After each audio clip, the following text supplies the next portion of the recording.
The world of DC is under attack. A villain known as Insomnia has begun placing the entire world into their nightmares, putting them to sleep to face their fears. Barry Allen is about to face his greatest fear, because normally he could outrun the issues and the problems. But what does he do when he can't? This is Comicstorian. I take comic books, I turn them into audio dramas so you know what to add to your collection. And today we're covering Night Terror's The Flash, Issue 1. As the world was put to sleep, the heroes began to dream. Except those dreams were so real that they became nightmares. And for Barry Allen, it was another day at work. While collecting evidence at a crime scene, Barry thinks back to when Iris found out his secret. She didn't ask the usual questions, like, can he outrun Superman? Can he eat whatever he wants? Instead, she wanted to know how he saw the world. At first, he didn't know how to answer. How could you describe the color blue to someone who's never seen it? And that's when it hit him. He told her that it was like a dream. Because in a dream, everything runs together, everything repeats.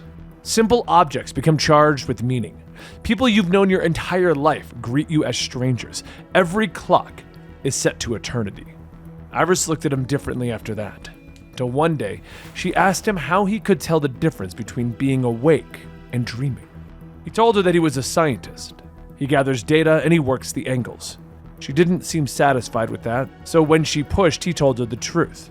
When you're awake, you can stop running. But while working, Barry receives a call from Iris telling him that he needs to come to the Van Buren Memorial. He asks if everything's okay. Is she hurt? She says that she's fine. It's Walt. But before she could even finish stating Wally's name, Barry races over asking if Linda is there, and Iris sniffles, asking, who's Linda? Barry begins to respond, wants to tell Iris that is Wally's wife, but he stops himself asking, what happened? Iris tells him that Jay said that Wally took on Grodd by himself. What was he thinking? Barry is stunned. I just went for milkshakes with him a few hours ago. Jay then walks up, stating that it happened on his side of the bridge, on his watch. If only he'd been faster. If he hadn't blown out his ankle on his way to get to Wally, maybe he could have. Grodd has gotten his hands on the Spear of Destiny. Haven't seen the wretched thing since him and Ted went after the Dragon King. He was using it to amplify his telepathic powers, the usual routine. But when Kid Flash got in his way, they say that Kid Flash slowed down. Barry rushes over, grabbing Jay. You let him fight Grodd alone? Barry, I got there as fast as I could. We both know what Wally's capable of. The kid's like a ramjet. You should go see him. He's been asking for you. It's bad. Barry pushes open the door to Wally's room, and he can already tell how bad things are just from the breathing. It's ragged, it's shallow. It's the most unnatural sound that he's ever heard. He can hear Jay going on about how they say that doctors can't stop the bleeding. Barry begins to question himself. How could he let this happen? How could he let Wally even put on this costume? And why is he expecting it to be red? This is the Kid Flash costume. It's yellow. Why is red on his mind? Barry pushes the thought out, telling himself not to panic. Remember, solutions can always be reverse engineered from the problem itself. Wally coughs. I let you down. I was too slow. And Barry reaches out, telling him not to worry. They'll get this all straightened out. Wally says that it was the Speed Force. The Speed Force was wrong. There was something burrowed into it like a tick. I saw a monster in the lightning. Barry then races over to Iron Heights, where Grodd was taken after the fight, asking for Warden Jeffries. But Warden Wolf tells him that Jeffries was before his time. And they've already met several times before. Barry shakes his head. Right, of course, it's been a long day, Wolf. And should I be asking why there are bloodstains on the floors of the cells here? Wolf says that that's just the latest prisoner fad. Some of the guests have been cutting off their own eyelids to stay awake. Though Lord only knows why. It can really mess with your appetite. Trickster, one of the inmates who removed his own eyelids, grabs the cell doors, yelling out, Hey, we need you to settle a bet, Flash. I bet Snart 5 cigarettes that we disappear when you sleep. Snart says that it's the other way around. Which is it, Flash? Are you dreaming us? Or are we dreaming you? Barry stops for a moment to almost entertain the question, but he walks off, telling him that he doesn't have time for this. As Barry reaches Grodd's cell, Grodd scoffs, telling him, I was wondering when you'd show up. I'm here about the boy. Whatever you and your accomplice did, he's fading, and you're gonna help me fix him. Accomplice? Sorry, but you must be mistaken. Now, if you'll excuse me, I have some light reading to catch up on. Maybe I'll be in more of a talkative mood tomorrow. Barry begins to fill with rage. I need to know what happened. And Grodd sighs. Fine. The boy was running towards me and I raised the spear defensively, fully expecting to hit air. And then the boy slowed. Ha! Happy accident, nothing more. Barry demands to know what slowed down Wally. He mentioned a monster in the lightning. Does that mean anything to you? I only know what you know.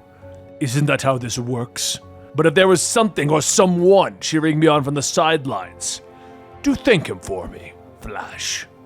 Anger sets in and Barry begins to vibrate his way through the door and begins to beat Grodd. And Grodd laughs. You can feel it, right? The time, all out of sync. People, places, things all jumbled together.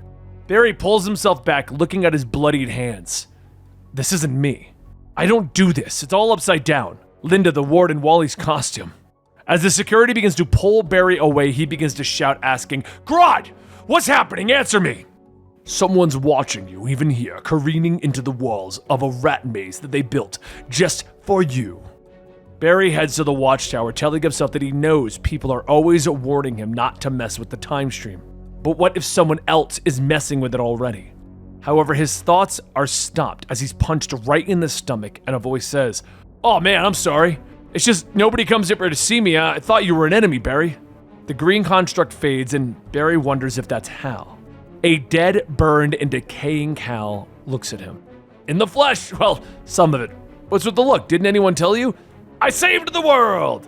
I absorbed the Sun Eater. It killed me. But I wouldn't know because I wasn't there. As usual, anyway, my heart stopped, but my will, it wouldn't quit. Pretty sure that's why the League put me up here. Who'd want this moldering old kisser plastered all over kids' lunchboxes, huh? I'm so sorry, but I need your help. We have to go back. Hal looks at the broken treadmill. Oh boy, cosmic treadmill, time travel. All right.